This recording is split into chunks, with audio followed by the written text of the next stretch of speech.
Here we are Bridges again. Of Light. Yes, Bridges of Light International. My name's Arianna Mendo. I'm Enrico Gelain. And here we are again on our weekly schedule. Every Monday at 9 o'clock Italian time, 8 o'clock p.m. British time. In Athens, it's 10 o'clock p.m. And here we are again, very happy to be here and to welcome you, a very warm welcome, to go on discovering beautiful places on earth, power places, sacred places, places of energy, places that we have visited over the years of our research in the field of spiritual energies, subtle energies, and ancient spirituality. And actually we see that there are already some people connecting. Hello. Hi. Hi, welcome. Welcome again. Yes, welcome again. And so very happy to be here and share with you our new journey, because in the latest episodes, we have talked and discovered a lot about Canary Islands, but now we are going to change subject and we are going to fly to Myanmar. So we're going to fly to Asia. Myanmar, which is known, still known as Burma, that's the old name, is very big country, which changed its name and changed the capital, as it always do. Every 20 or 30 years in Asia, Southeast Asia, they really need to change the capital. We don't know or understand why. It seems like something for luck. Yeah, for luck. Usually it's for luck. Yes, yeah. Usually it's for luck. So here we see Mara. Hello, Mara. Hi, welcome to our new live. Yeah. And let's hope to see you in Sardinia in August, as you have planned. So, okay. Again, we have some beautiful slides to show you along this travel. And we are really sure that you are going to be fascinated by this country, just the same as we did. We were really fascinated by Myanmar when we visited it, and that was in 2014, so some time ago. Yeah. So let's start. Let's start our journey. Are with guides. And here I am, right at the most sacred place nowadays in Burma, but not only there, but all over Asia. And we have to say that Myanmar is a Buddhist in religion, yeah? And what kind of Buddhism, Enrico? Myanmar actually is now and has always been a Theravada Buddhism country. And that means it's a special kind of Buddhism. Actually, inside Buddhism, we have 3 main branches. The main 2 are Theravada and Mahayana, and then Mahayana have some other sub-branches. But the main split up is about following or not the original preaching that the Theravadin, or the first disciples of Buddha, has written down. So Theravada Buddhism is about, let's say, Orthodox Buddhism, which follows strictly only what Theravadin disciples of Buddha had written down when Buddha was still alive. They deem themselves as the righteous path, or the path, the original path, about what the Buddha really said. In Mahayana branch, instead, they include also many other later texts which were not written or said and written down by Buddha or Buddha disciples, but actually it includes a lot of teachings about compassion and love and compassion and help the others, which expands a lot the meanings and the meaningfulness of Buddhism. They are said to be, we can say, channeled. In the Western countries we can say channeled. Mahayana Buddhism says that Buddha taught those teachings to people when he was already dead, so by inspiration. We also have to underline that in Theravada they believe that only 5 people can be enlightened. In all the times, in the whole of our planets. There can only be 5 enlightened beings, and they are waiting for the 5th. In this period, more or less. The 4th Buddha was the original Buddha, the Buddha we already know, Siddhartha Gautama, the prince, which lived in India in more or less 500 BC, around those dates. And that's it. Instead, in the Mahayana, everybody can be enlightened, but not only this. Actually, in the Mahayana sect, everybody is already enlightened. He just needs to connect again to its divine spiritual essence, divine essence, spiritual essence, spiritual divine itself, supreme how can I don't remember the term. Higher self, higher consciousness. Yeah, we have to which say, is called Buddha nature. Yeah, we also have to say that in Theravada Buddhism, the Buddhism practice in Myanmar, people are very devotional, because in this way you can anyway get some help from Buddha, like sorts of credits, let's say, you know, karmic credits. You really cannot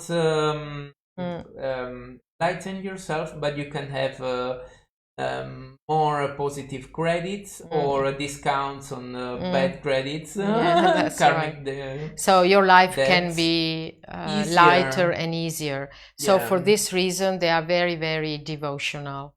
And for this reason as well, there are lots and lots of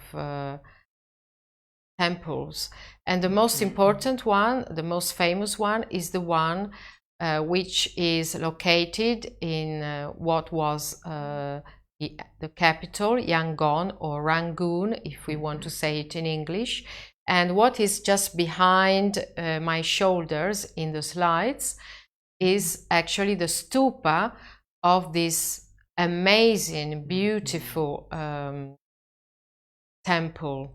we are going to the SHWEDAGON pagoda. Meanwhile, other people, I want to say hello to some of the people. For example, Mariella, Helga, and hi, Ignazia. Emiliano, Ignazia, yes. Yeah, Mariella is also asking something. Want to read it, Enrico? Yes, exactly. Buddha was one of the 5 enlightened beings which can enlighten in all the times on Earth's existence. But of course, you can you have to think that the cosmic creation is cyclical. So in this cycle, there, on planet Earth, you can only have 5 enlightened people. They are waiting for the 5th. Gautama Siddhartha was the 4th. We really don't know the other 3. When the cosmic cycle will end, the whole of creation will explode. Another Big Bang will take place, and then there can be other 5 enlightened people on Earth. Yes. And on other planets. That's the same for other planets.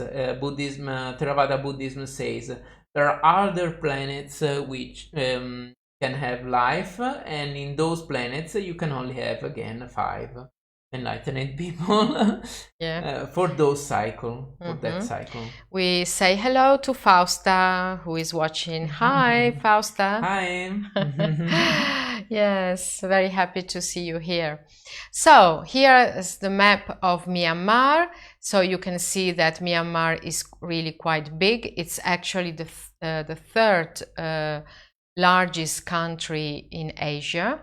And you see the countries that are on the border with Myanmar, like India and Bangladesh, China, Laos, Thailand, yeah, and right there. And you see that there is also part of Myanmar that is on the coast, Indian Ocean.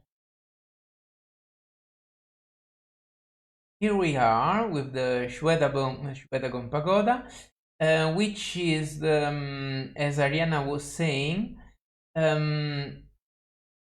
it is not only the most important Buddhism sacred place in Myanmar, but it is also one of the holiest temples in the whole of China, of Asia, as for Buddhism. So it is really important. Why is it so? Because it is said that inside the SHWEDAGON pagoda there's there are the remains, yes, of the original Buddha when he was still alive. So it is said that you can find some hairs of the original Buddha. It was an offering that was made already in the 5th century BC, when the Buddha was still alive, and these offerings made by the Buddha himself traveled all along Asia and arrived here in Myanmar, and they decided to honor, of course, these reliquia. It is called in Italian remnants of a live person, and they made a stupa. The stupa is actually a Buddhist monument for a funerary monument. Underneath, you can have the remains of the person which is honored. Many times you can find smaller stupa all around pagodas, which are Buddhist temples. Pagoda is the Buddhist name for a temple where you can pray. Usually they live there remains of the chief priests of the pagoda. In this case, you have the remains of the original Buddha. Yeah. It is a very high tower. Yes, a very, very high tower, and it's actually really a connection between sky and earth. So the energy there, it's really very, very high. And of course, you can feel that when you are there. The atmosphere is really very mystical.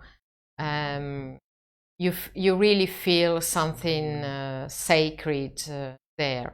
And of course, this is all golden. As you can see, the tower is so high that you can see it from everywhere in the city, around the city. It's 1,000 meters high, covered in golden, and at the top of it, actually, it is completely covered. This is the main entrance. You can see the car beneath, so you can have a dimension, sense of dimension, how much big it is. Only the entrance, even the temple. Yes, and here at the top of it, it is completely covered in rubies, diamonds, emeralds, and many other precious stones. So it is actually considered the biggest jewel in the world, because it is not really a jewel, it is a monument. but it is so full of gems that you can consider it a jewel. So it's gold and so it's a 100 meters high jewel.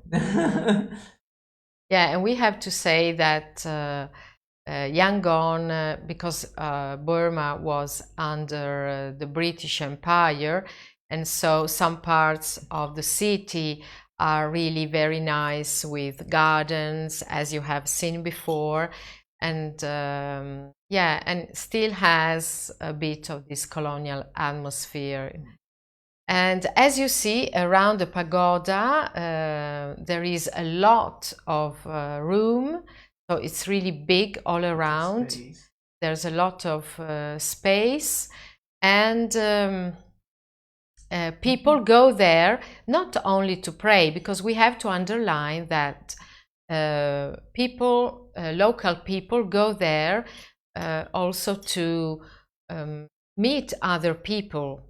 They go there to have a chat, and so you can see, they go there usually before sunset, and sunsets are beautiful there with a beautiful light, and you can imagine there with these golden roofs and so on, and towers. The light is just marvelous, and so people go there, and especially the youngest, especially the girls go there very well dressed and with makeup on, because it's also a way to meet boys, so it's really a place to meet other people. So it is both holy and pagan at the same time, which is a very nice combination.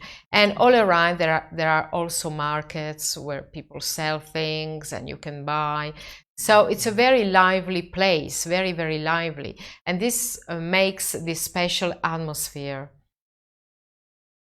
Actually, the other stupa or towers you can see around are smaller shrines, which are built all around the main stupa. And you have all the different kinds of Buddhism cults, because actually Buddhist cults are many, not only Buddhism, but in Buddhism you have like for Western countries, you have all the saints. So it's the same as for Buddhism. You have the Buddha, which is enlightening, a being, an enlightened being, and then you have the Sun Buddha, the Moon Buddha, the Monday, Tuesday, Wednesday Buddha, the Buddha medicine, the all other variation of Buddhas. Yes. Right, and we say hello to Giacomo. Happy to see you here. Hope you're well. Yeah. Yeah, and here we have some views, you know, in details, and they show you how rich the place is. It's really beautiful. Yeah, it's the first time in my life that I have seen colored carpets, chiseled inside the marble and filled with gold, as you saw earlier. This is a kind of carpet, but it is not a carpet. It is chiseled inside the marble, the very marble of the floor itself. So it's colored marble, and the refinings are all in gold. Here you can see stairs covered in gold. Yeah, of course, gold is so important in Buddhism because it's a symbol of enlightenment. And so gold has a special place in Buddhism monuments. As you can see by this is a shrine. As you can see by the dress of the Buddha statues, which are like a golden color, orange, golden. It's a very important symbol for Buddhism, which is connected to a color of the aura. When the people are enlightened, they will have a golden aura around them. And here you see some people washing the statue. This is a very typical devotional approach and way of praying. They wash the statues and they put flowers all around, and it is very nice to see this. It's very devotional, but do not forget that this is a very ancient practice. In ancient times, for example, in ancient Egypt, it was the same. Priests and priestesses used to wash the statues of their deities and even dress them. You know. So it's a very ancient practice. It's a devotion practice connected to the birth of Buddha. It is said that when Buddha was born, all the deities praised him and blessed him, the other dimension, of course, by giving their water blessings around him. And so it's this ritual is a replica of when the Buddha was born.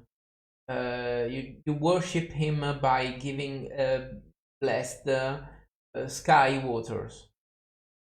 To respond to Mariella, which is asking if there are different temples dedicated to Buddha and Siddhartha. Actually, Theravada Buddhism worship Gautama Siddhartha as the Buddha and the other 5 Buddhas. But especially it is devoted to Siddhartha.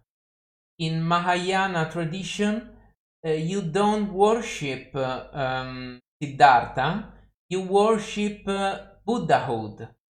So when you pray in front of a statue, if you are of a Mahayana tradition, you just worship enlightenment. You just worship the Buddha nature, which is inside everyone. So it's a symbol, it's not a person. In Theravada Buddhism, it is more like a person than that's a why spiritual principle. it's more devotional. It's a completely different approach, we have to say. And yes, there are massive quantities of gold. Yeah. Yes. Which is not golden color, it is gold. Gold, yes. So yeah, it's really massive. It's not a joke. They really take ingots of gold. They just liquefy them, and they use the real gold to paint the monuments.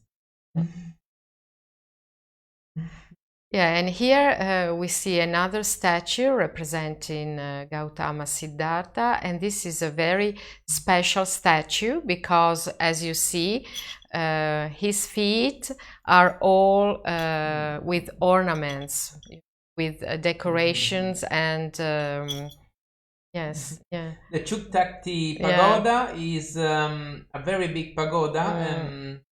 It houses this very big statue of the Buddha with engravings. It is something like 30 meters long, this statue, and the positions in which Buddha is portrayed have different meanings, actually. When he is elongated, like here, it is representing the moment in which Buddha was dying, and so because of this, he was finally reaching the final step of enlightenment, the nirvana. He was already enlightened, so he already left all his material attachment. But in that specific moment, he was leaving his body behind, finalizing his enlightenment. So it is victory over death, victory over fears. And the feet are representing, the feet itself are subjects of devotion in the Buddhism, all the Buddhist traditions. You can see many small, let's say, windows with many symbols on the feet. Every symbol represents one moment of his life and or one of his teachings. Why they represented it on the feet? Because this is a kind of devotion. They are thanking the Buddha for leaving his footprints on our planet. So the Buddha's footprints are his teachings, literally. It's a way of thanking its preachings, its teachings, by representing it on the feet. If you think it's really a beautiful representation, you know, the idea of leaving teachings like footprints. It's a spiritual heritage he left behind on our world. Yeah, it's very beautiful to think about it. Yes, and here we have other views of the same statue, and you see in relation with the people praying there, you can see how big it is. It's really huge, but there are so many representations of Buddha in Myanmar. It's one of the amazing things when you go there. Beautiful place as well, very mystical. And here a detailed slide of his feet. Beautiful. And here we are in another city, Mandalay, of Myanmar, so not in the capital anymore. And here we find the biggest bell that you can find in the world. And again, you see the proportion if you see us and the bell. So you see that it's very huge, really huge. Bells are also very important in the temples in Myanmar. So gongs, bells everywhere, in every temple. And actually, when you enter a temple, what you should do, devotionally speaking, is to play 3 times one of the gongs or bells, so that you give everybody in the temple this sound, and so it's like a blessing that you give to everybody when you enter. So it's a very beautiful tradition. This is specifically the biggest working bell in the world. There are 2 other bells which were bigger, but were broken or never been used. Not working anymore. One in Russia. Yeah. And of course you can go beneath the bell and feel it. Yes, we did it actually. Yeah. And we also tried to, we did also... we played it. Yeah, we played it, yeah. So it was quite exciting. And this is another temple, and this is all white. And of course, imagine that the sky is really very blue there. And in winter, because that's the best period of the year to go to Myanmar, and you have this white temple that makes really a beautiful contrast with the sky. This temple is dedicated to the white elephant, which is a Buddhism legend about a prophecy. I don't remember it exactly, but also you can find many other smaller shrines about the gnats in this monument. Gnats are spirits, traditional animism spirits of Myanmar. And the location in which we are now, both this temple and the bell, is an old capital of historical capital of Myanmar. Yeah, we have to say that in Myanmar, animism goes together with Buddhism, because in this country, animism before Buddhism was the original spirituality, and it was so very much rooted that at a point they had to englobe embody this tradition, this animist tradition within Buddhism. There was no other way. And so in Myanmar, animism goes together with Buddhism, and so people still believe in spirits, you know, and there are also rituals with spirits. So let's say that there is a kind, they're also very, in a way, very superstitious people because of this animism. But also very shamanic. Yeah, it is very shamanic, yes. And there is actually a shrine that is devoted only to the nut spirits. And usually, they go in trance. Yeah, they go in trance. To yes. foresee things, to help people. Yeah, so these things go together in Myanmar. They are both part of their spirituality, which is quite complex actually. And sometimes, in some cases, there is a very, very narrow line between some strange magic and devotion, Buddhism devotion. So, yeah. Oh, and this is one of the most spectacular places we've been to, MUNI. Again, it's in Mandalay, and this is a statue of Buddha which is literally covered with leaves of gold, golden leaves. And people devotionally, when they go there, they put a leaf of Golden gold, leaves. yeah, a golden leaf. And so this statue was much smaller Thinner. and thinner Yeah. years ago, and it's getting bigger and bigger, fatter and fatter because of all the golden leaves.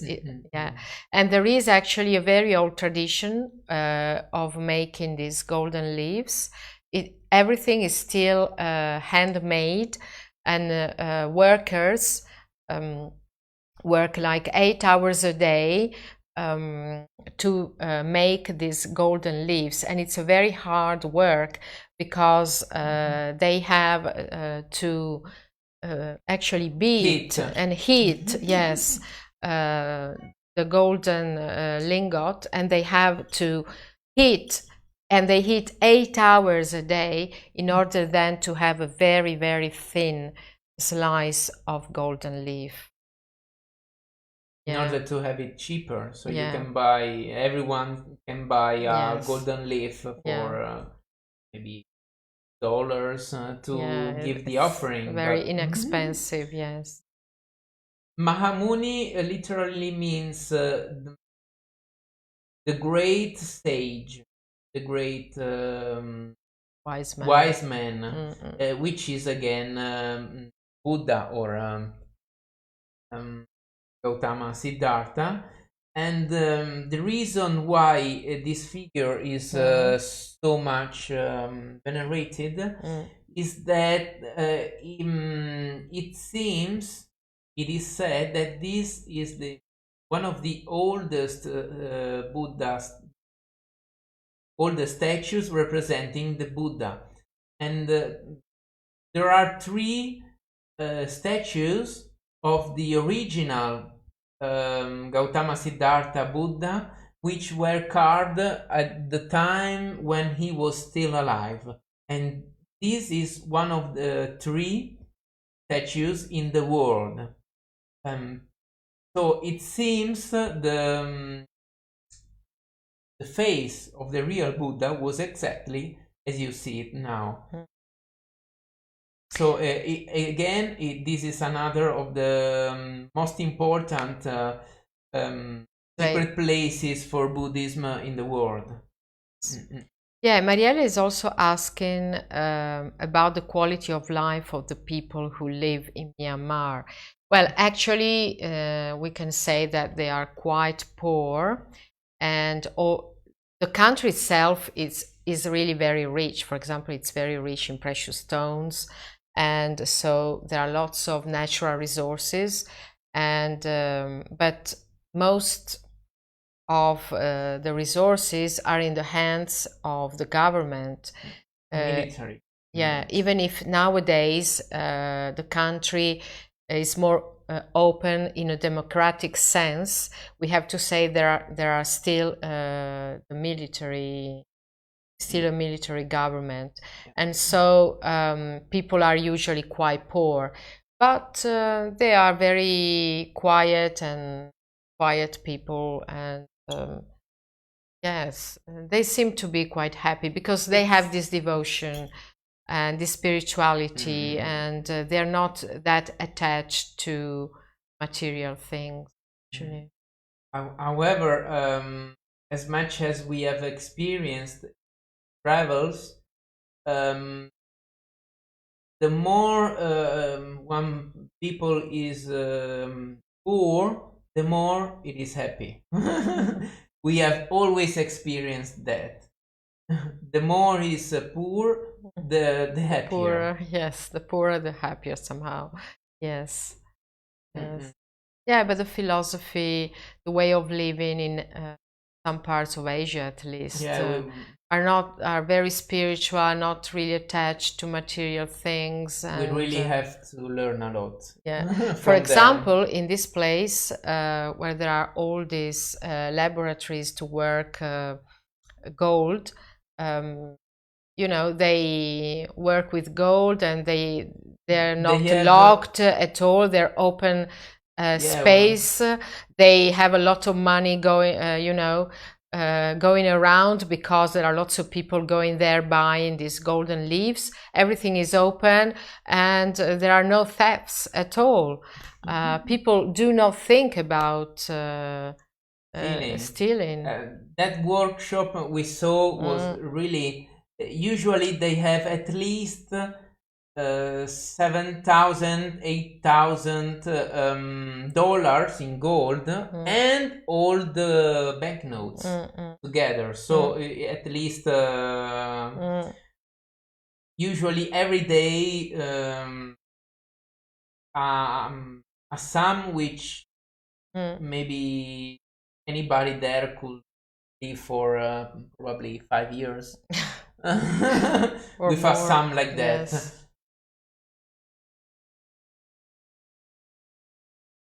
Nobody is stealing anything. You can just enter, those go out. Yes. There are people going around. And these are some statues which are there in the same temple.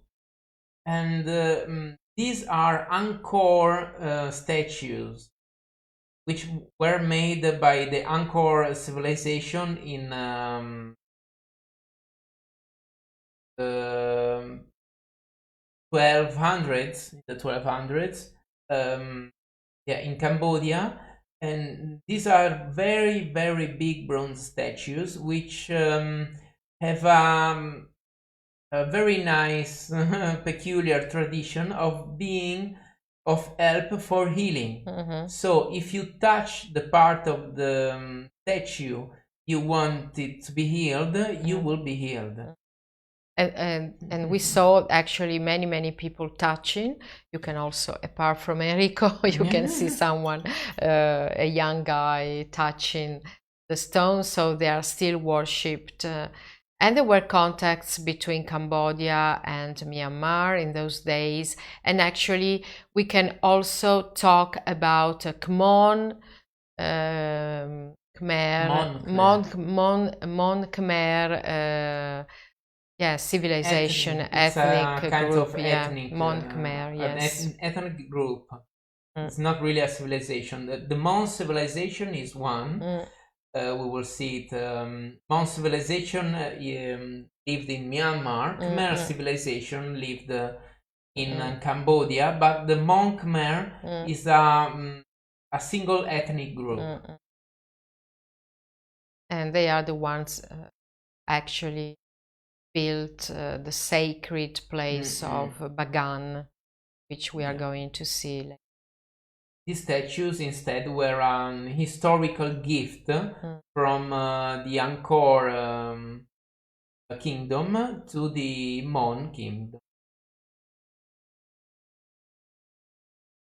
Airavata, which is a sacred elephant with 3 heads, which is the mount of the god Indra in Hinduism, because actually the Khmer people were Hinduist at the beginning. Then they became Theravada Buddhist. Other pictures of the temple and the original Sakyamuni Buddha face.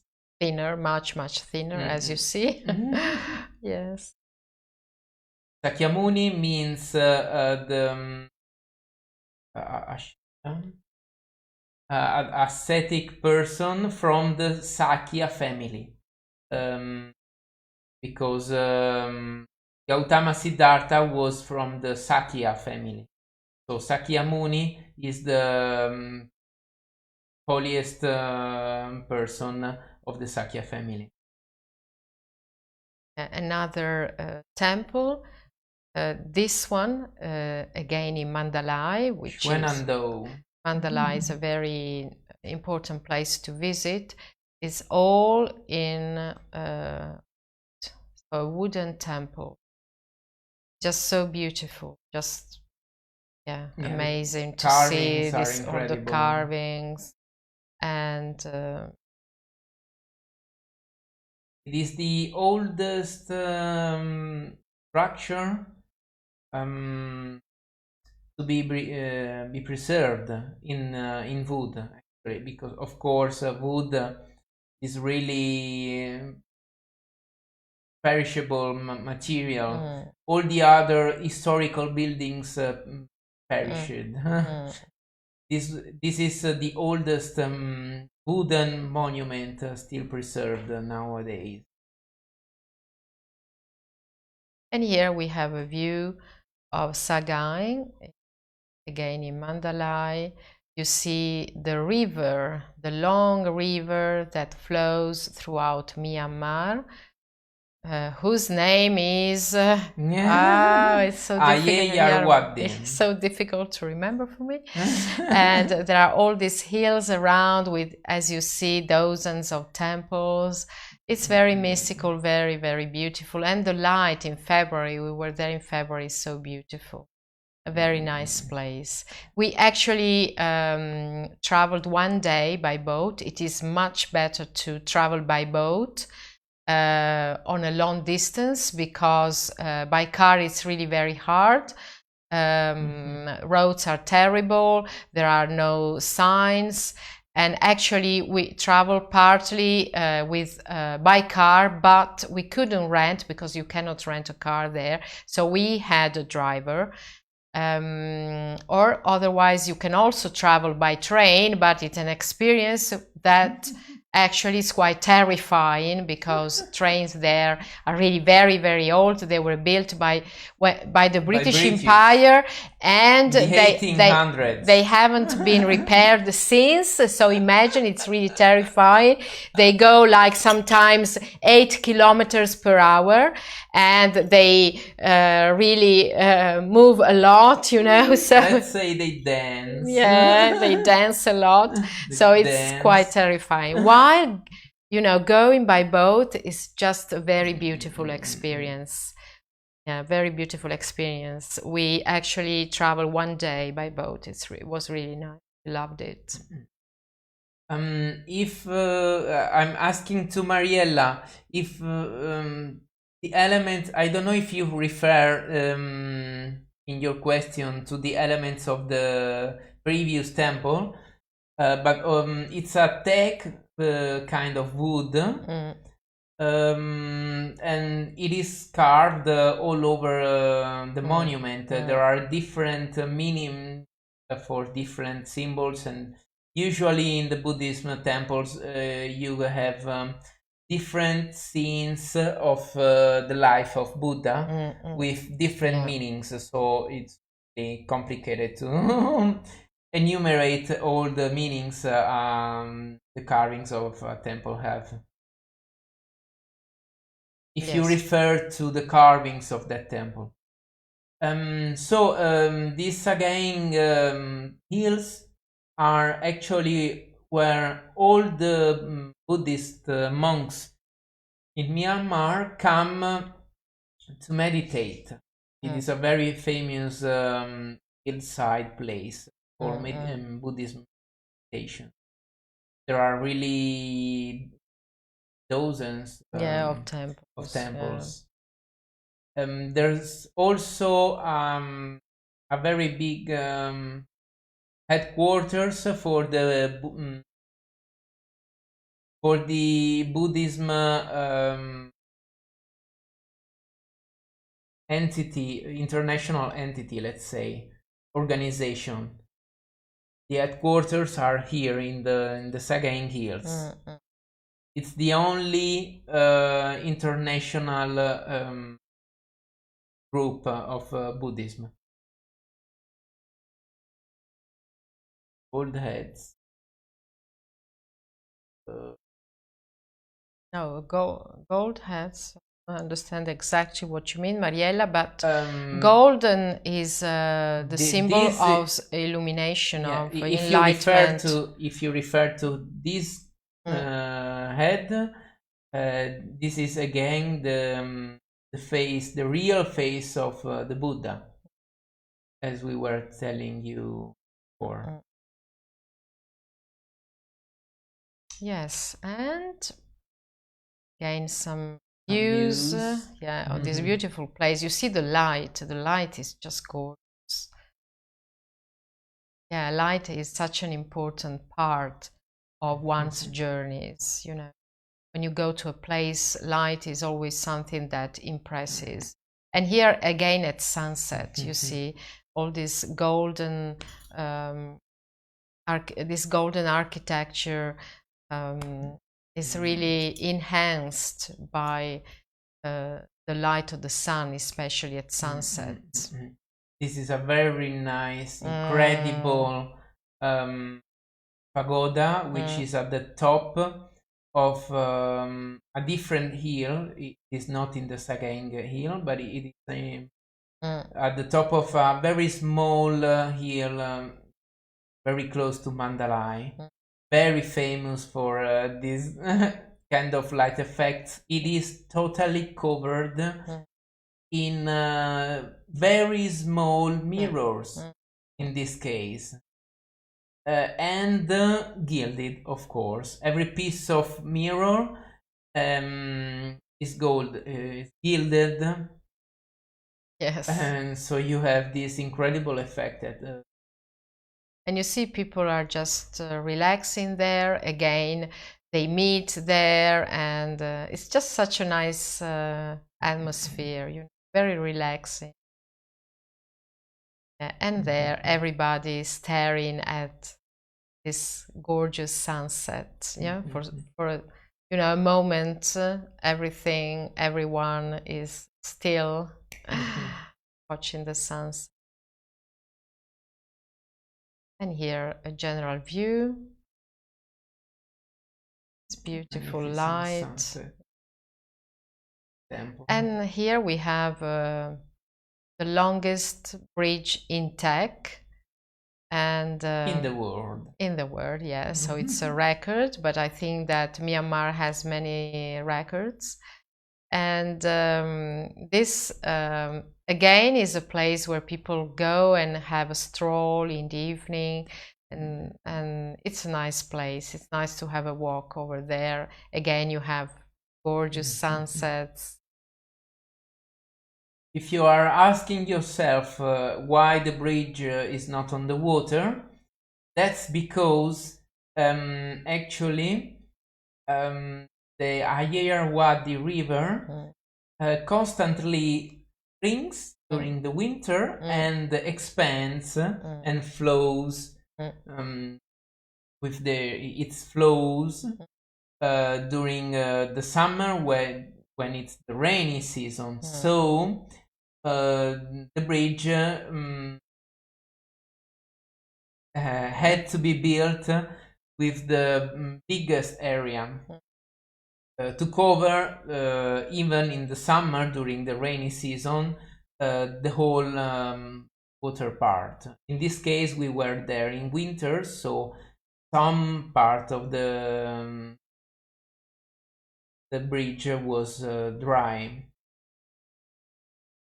Yes, and there you can find some astrologers and hand readers. Astrologers and hand readers are very popular in Myanmar, and actually they are consulted also by, we know, by the government, and sometimes the thing that they change things like capital or something, it's actually because they were suggested by some astrologers or some hand readers. So you can go there and have your fortune told, and actually we saw some practicing there and people going there. So it's very typical. Yes. And now I see your answer, Mariella. It seems you are using a very big screen. We have very small screen, so we don't see the details. The golden heads, which seem the big dogs, actually are shaped like multi-headed snakes. They are very big snakes called nagas, which are the symbol of are a symbol of fertility. It's Hinduist tradition which was carried over in the Buddhism tradition. especially in Angkor, in other Indochina place like in Thailand, you see everywhere these very big snakes with this multi-headed golden um, mouths open with yes. And the teeth trying to hit you. Yes. It's not a dog. They are symbol of prosperity. They actually are a symbol of the spirits of the rivers. So they are rivers means water, water means life and abundance. So they are a symbol, I mean, to give prosperity to the temple. Yeah, what kind of climate is there? Yes, there are two seasons, as Enrico was saying, the dry season and the rainy season. When you go there, like for example, we were there in winter, which is the best time, of course, to visit the country, you have temperatures about 30 degrees during the day, and then it drops down to 17, 18 degrees at night, so a bit fresher. Oh. Otherwise, you can maybe in the other pictures you could have seen lions, the guarding lions, which can be maybe, seen as dogs. Yes.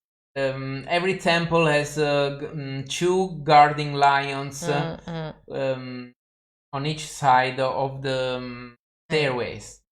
They are guarding lions. They are there to push back evil entities. Yes, so evil they energies. Protect the temple.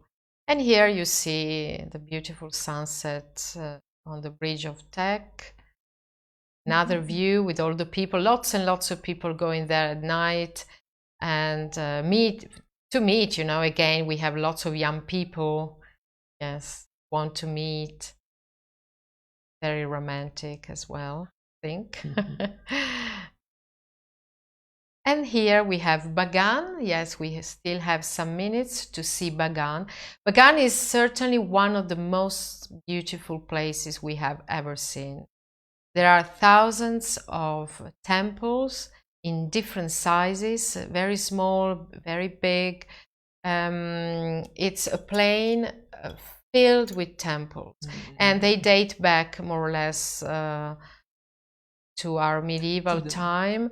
And the Mon Empire we were talking about. Yeah, the Mon Khmer Empire. And so imagine this area filled with these temples, very mystical and with a very beautiful energy, of course. It's a place where time has stopped, really. You seem to travel back, and you wouldn't go away. You would stay there again and again because it's just so beautiful, very peaceful, and it's just nice to walk around, and you can also hire a bike and go around this area. There should have been at least 4,000 temples at those days, but actually, unluckily, this Mon Empire capital was founded on earthquakes territory, so it had many earthquakes. Nowadays, still 2,200 and something temples are still there, and also, of course, time has passed by and civilization changed. Some temples got damaged by invasions, but still there are 2,200 temples. Yeah, it's an amazing place. Very. And here's some views of some temples. This is Sulamani. There are so many, of course. These are the biggest ones. All the rooftops represents all the layers of the creation, the various dimensions, which are Hinduist dimensions, which the Buddhist culture inherited. Yes, and usually around these temples there is like a corridor, and it goes all around, and it's a common practice to walk all around, stopping at the 4 cardinal points where you have the statue of a Buddha. And in this is also a way, as we have stated, as we have experienced, a way to harmonize your chakras and subtle bodies, because as you walk in a clockwise direction all around the temple, you actually charge your chakras and they get harmonized. It's called the ambulation ritual. Yeah, and of course there you have to walk always barefoot. No way you can use sandals or anything. So there is always a place at the entrance where you leave your shoes and you enter. And actually when the entrance is quite far from actually the very center of the temple, as you see, then you walk all around and always barefoot. In fact, there are always like handkerchiefs afterwards to clean your feet. You get used after a while. At first maybe it's a bit strange for us, but then you get used. And some other views of other temples there in Bagan. And actually we have to leave you now with these pictures of these beautiful temples. And we are going on talking about Myanmar next week, same time, because there's still a lot to see of this beautiful country. So we hope you enjoy this travel, this virtual travel, and see you next week. And if you want to go on following me, now I'm going to go on with Italian, and we're going to have a meditation connecting us with the energy of Mars. So see you, bye. Thanks for watching. Kisses.